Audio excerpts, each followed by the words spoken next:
Të nderuar shikues, do të flasim sot për një histori shumë të dhimbshme. Një histori që në fakt na ka shokuar të gjithëve, ne të cilët e kemi lexuar dhe unë vendosa që ta ndaj me ju.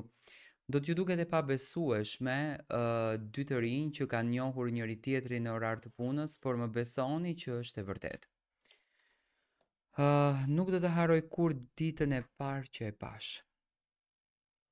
Ishte e hënë, një nga ato ditët gri që nuk premtojnë asgjë.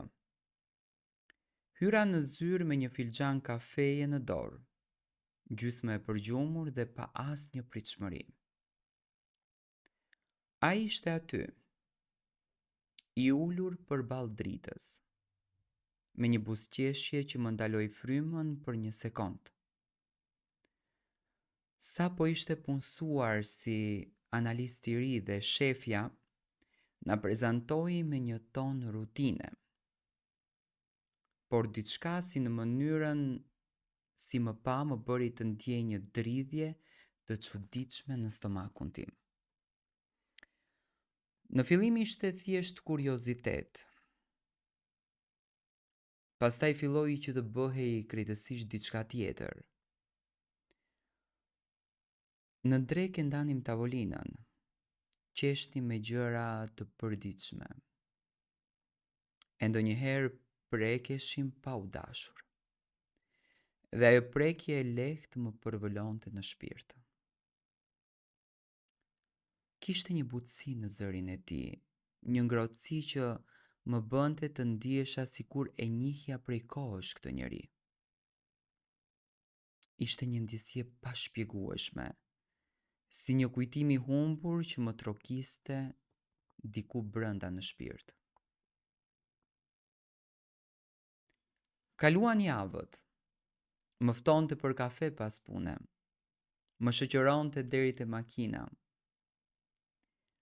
Një mbrëmje, kur shiu binte si perde mbi qytet, u strehuam në një strem. U pam gjatë dhe ndodhi ajo që ndodhi. Ai më puthi.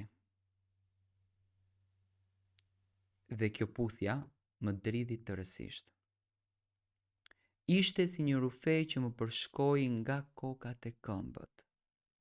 Të gjitha ndjenja që kisha fshehur shpërthyen krejtësisht.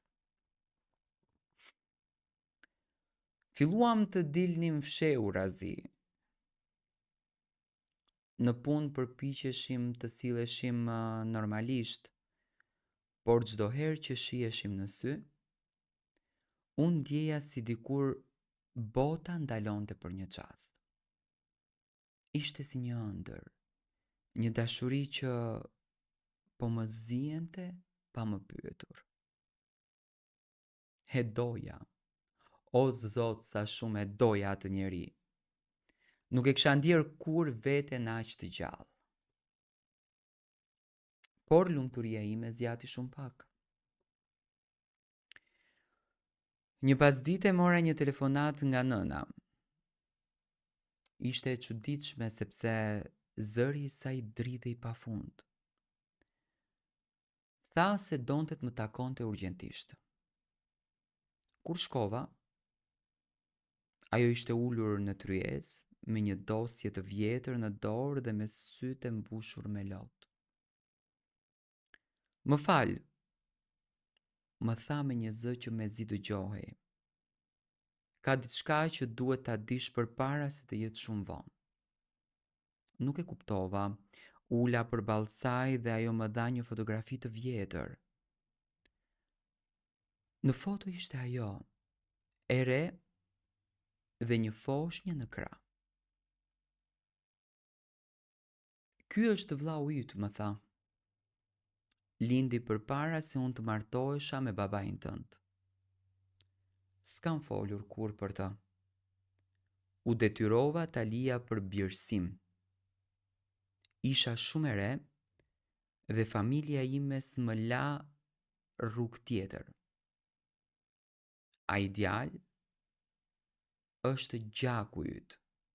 Ai djalë është vllau yt. Mu erësuan syt. Në fillim qesha nervozisht. Mendova se ndoshta do të bënte ndonjë gabim.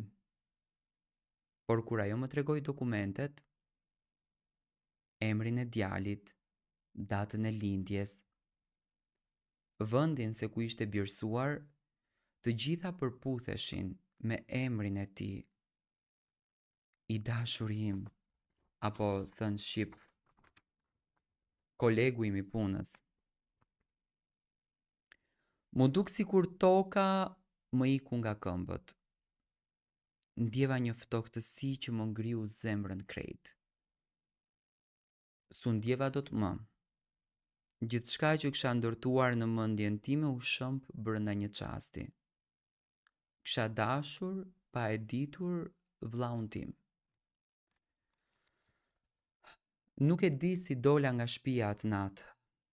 Shiu binte sërish, po si një mallkim i përsëritur.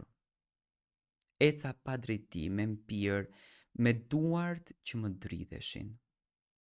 E telefonova, i thash që duhej të takoheshim më njëherë. Kur e pash, sytë e tij ndriçuan si gjithmonë. Por këtë herë, unë s'mund t'i shihja më njësoj. I tregova gjithçka, me zërin që më çahej nga lotët e mi. Ai u bëi bardhë si muri pas ti. Nuk foli për disa minuta. Pastaj uli kokën si të ishte përkulur nga një peshë e padurueshme.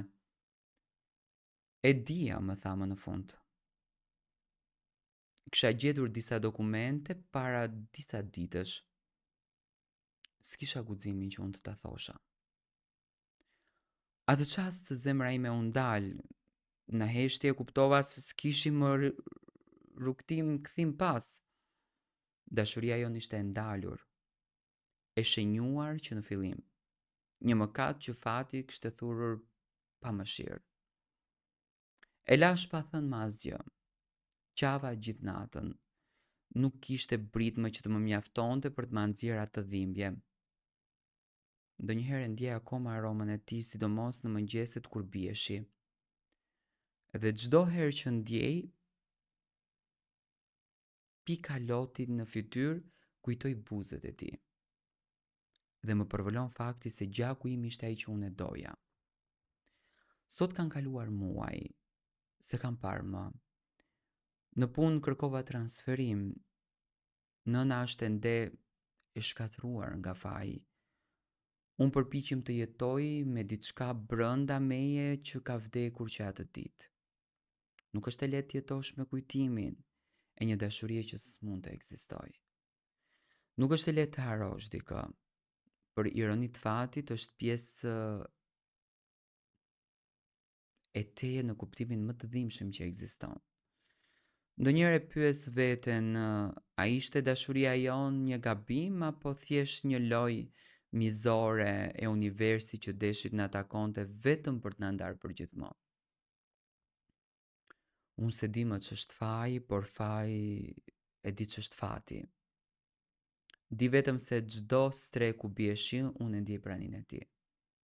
Dhe më digjet shpirti sepse dashuria ime është njeriu i zemrës, është gjaku im. Këtë histori dua ta mbyll me një thënie që asnjëherë mos i fsheni gjërat shumë të rëndësishme sepse e vërteta del gjithmonë. E vërteta nuk duhet mbyllur, sido që të jetë ajo. Më mirë të tregosh një të vërtetë dhe të jesh krenar sesa të mbash gjithmonë një gënjeshtër në shpirt.